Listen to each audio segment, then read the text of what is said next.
आमे आम इंद्रिय को चलाऊचे ना आम इंद्रिय सबू आमको चलाउछंती। इंद्रियर दास होइजिबा जे निज इंद्रियर दास पाल्टी जाइछि आउ संसारर मोहमायारे बांधी होई रहिछि आउ तापरे धीरे धीरे बुद्धिर विनाश होई जाए। गीता एही पूरा पठारे इंद्रिय गुड़ी को तुलना करा जाइछि काहा सहित जानती विषाक्त साप सहित। हाँ चलना करा जिवो ताहा शिखे। तेणु एटा केवल नियंत्रण नुहे बरं एहा एक मन भितरे इच्छाटा रहीगला ताहेले आजि नहेले काली से बाहर को आसिबो आउ सात्विक खाद्य खाइबा यज्ञ भली कार्य भाग नेबा आउ बिना कोनसी स्वार्थरे दान करिबा। प्रिय दर्शक माने लविंग रियल लाइफ को स्वागत। रियल लाइफ आध्यात्मिक जीवन को ही बुझाए। आज आमे भगवद गीतार नेक्स्ट अध्याय इंद्रिय दमन गीतार मार्गदर्शिका को आलोचना करिबा। एई अध्याय आमको सिखाए मनंक आकर्षण आउ इंद्रियर लोभ मध्यरे केमिति संतुलन रखिबा। चलंतु भगवद गीतार एई ज्ञान यात्रा को पुणी थरे आरंभ करिबा। जय जगन्नाथ। नमस्कार। आमे समस्ते निज मन आउ इंद्रिय सहित सबु बेले गोटे लड़ाई करुथाउ नुहे कि, किंतु जानिछंती एहाकु नियंत्रण करिवार जो कला अछि ताहा हजार हजार वर्ष पूर्वरु भगवद गीतारे बहुत सुंदर भाबरे वर्णना करा जाइछि। तेबे चलंतु आजि से प्राचीन ज्ञानर गभीरता को टिके बुझिबाकु चेष्टा करिबा। तेबे आसंतु गोटे सीधा सड़क प्रश्नरु आरंभ करिबा। आमे आम इंद्रिय को चलाउचे ना आम इंद्रिय सबु आमको चलाउचंती। टिके भाबिले एटा एमती गोटे संघर्ष जहा आम समस्तंक जीवनरे केउठी ना केउठी चली थाए। आउ सबुठु मजार कथा हैला गीता ए विषय आमको गोटे बहुत स्पष्ट रास्ता देखाए। तेबे चिंता करंतु तो जितेबेले इंद्रिय गुड़िक आम उपरे पूरापूरी हावी होई जांती सेतेबेले प्रकृतिरे कौन हुए। गीता एही अवस्था को बहुत सुंदर भावरे बुझाइछि आउ एहाकु कुहा जाए इंद्रियर दास होई जिबा। देखंतु सबु समस्यार मूल होछि एठी।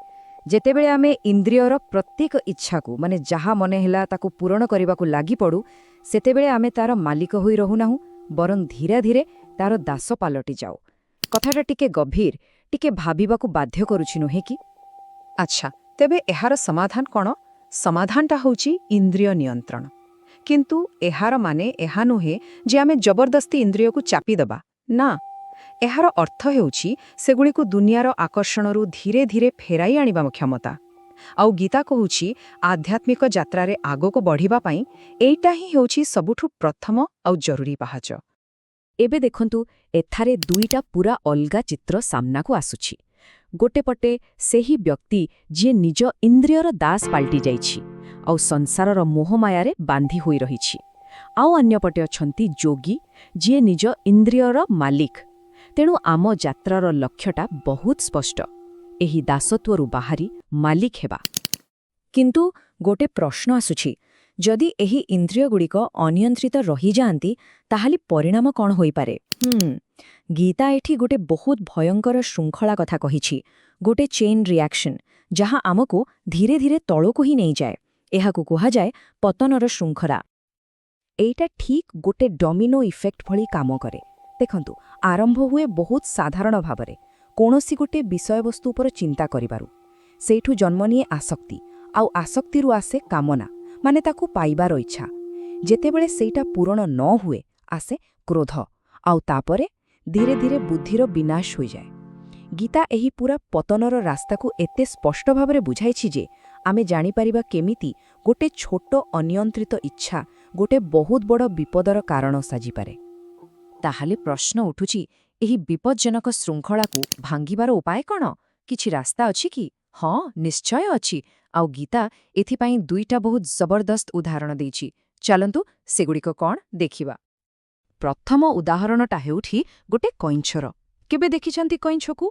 जेमिति ही से किछि विपदर आभास पाए संगे संगे निजर सबु अंगकु खोलर भितरकु टाणी निए।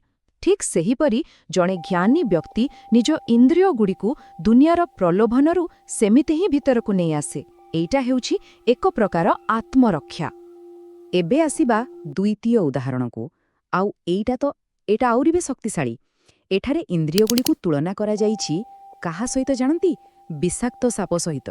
हाँ शुणिबाकु टिके आश्चर्य लागुथाई पारे, किंतु ଏହା ପଛରେ ଗୋଟେ ବହୁତ ବଡ଼ କଥା ଲୁଚି ରହିଯାଇଛି। କାରଣ କ'ଣ ଦେଖନ୍ତୁ, ଜଣେ ସାପୁଆ କେଳା କ'ଣ ସାପକୁ ଦେଖି ଡରିକି ପଳିଯାଏ? ନା, ବରଂ ସେ ତାକୁ ନିଜର ନିୟନ୍ତ୍ରଣରେ ରଖି ଖେଳାଏ। ଠିକ୍ ସେହିପରି ଜଣେ ପ୍ରକୃତ ଯୋଗୀ ନିଜ ଇନ୍ଦ୍ରିୟକୁ ଡରି ଲୁଚି ରହେନି, ବରଂ ସେଗୁଡ଼ିକୁ କେମିତି ସଠିକ୍ ଭାବରେ ପରିଚାଳନା କରାଯିବ ତାହା ଶିଖେ। ତେଣୁ ଏଟା କେବଳ ନିୟନ୍ତ୍ରଣ ନୁହେଁ, ବରଂ ଏହା ଏକ କଳା। କିନ୍ତୁ ଗୋଟେ ମିନିଟ୍, ଖାଲି ଇନ୍ଦ୍ରିୟକୁ ଦବାଇ ରଖିବା କିମ୍ବା ନିୟନ୍ତ୍ରଣ କରିବା କ'ଣ ଯଥେଷ୍ଟ? ଗୀତା କହୁଛି ଆଦୌ ନୁହେଁ। ଏବେ ଆସନ୍ତୁ ଇନ୍ଦ୍ରିୟ ନିୟନ୍ତ୍ରଣର ସବୁଠାରୁ ଗଭୀର ଆଉ ସବୁଠୁ ଗୁରୁତ୍ୱପୂର୍ଣ୍ଣ ଦିଗ ଉପରକୁ ଯିବା, ଯାହା ଏହାର ପ୍ରକୃତ ଉଦ୍ଦେଶ୍ୟକୁ ସାମ୍ନାକୁ ଆଣିବ। ଦେଖନ୍ତୁ, ଏଇଟା ବହୁତ ଗୁରୁତ୍ୱପୂର୍ଣ୍ଣ କଥା। ଖାଲି ଜୋର ଜବରଦସ୍ତି ଇନ୍ଦ୍ରିୟକୁ ଦବାଇବା କେବେ ବି ଗୋଟେ ପର୍ମାନେଣ୍ଟ ସଲ୍ୟୁସନ୍ ହୋଇପାରିବନି। କାରଣ ଯଦି ମନ ଭିତରେ ଇଚ୍ଛାଟା ରହିଗଲା, ତାହେଲେ ଆଜି ନହେଲେ କାଲି ସେ ବାହାରକୁ ଆସିବ। ତେବେ ପ୍ରକୃତ ସ୍ଥାୟୀ ସମାଧାନଟା କ'ଣ? ଏହାର ଉତ୍ତର ହେଉଛି ଏକ ଉଚ୍ଚତର ସ୍ୱାଦର ସନ୍ଧାନ।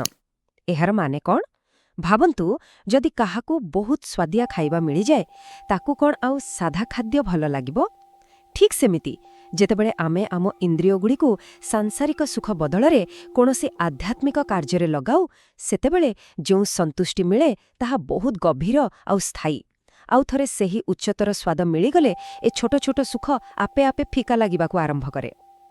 ଆଚ୍ଛା, କିନ୍ତୁ ଆମ ଭଳି ସାଧାରଣ ଲୋକଙ୍କ ପାଇଁ ଏ ଉଚ୍ଚତର ସ୍ୱାଦ ମିଳିବ କେମିତି?